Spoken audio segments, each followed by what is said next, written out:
ثوار الإصلاح في محافظة النجف خرجوا بوقفة احتجاجية للمطالبة بكشف مصير الناشط والإعلامي باسم الزعاك الذي اختفى أثناء تغطيته لاعتصامات الإطار التنسيقي أمام المنطقة الخضراء. سجاد زوين والتفاصيل.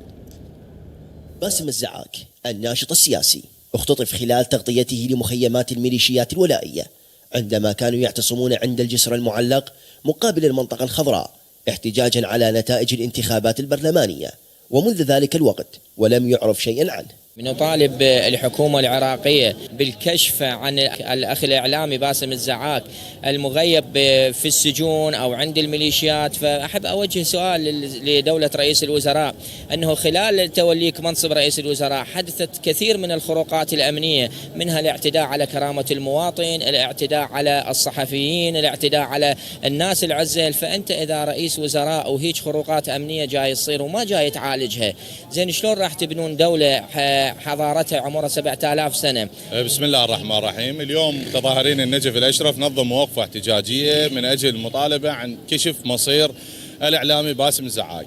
يوم 24/10/2021 تم اختطاف الإعلامي باسم من منطقة الجادرية قرب خيم المعتصمين، بوقتها كان معتصمين الإطار التنسيقي. اليوم وتحت مجسرات ثورة العشرين يقف ثوار النجف احتجاجا على اختفائه في ظروف غامضة في بغداد، ويطالبون الجهات الحكومية وذات العلاقة بكشف مصير الإعلام المختطف، وخصوصا بعد مرور فترة طويلة على اختفائه.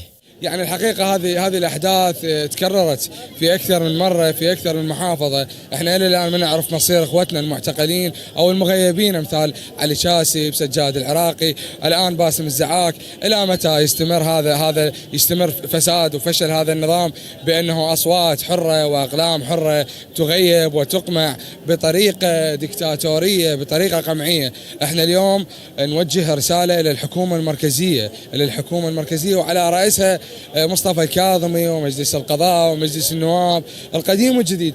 شنو مصير ذول اخوتنا الناشطين؟ يعني الى متى اللي يبقى صوته عالي ضد هاي السلطه واحزابها الحاكمه مصيره يكون هو يا اما الاعتقال يا اما التهديد يا اما الاختطاف. واكد ثوار النجف على ان الحكومه برئاسه الكاظمي ان تاخذ دورها في ظل تزايد تكميم الافواه والقتل والاختطاف عندما يكون الامن غير مستتب والميليشيات تصول وتجول على مرأى ومسمع القوات الأمنية.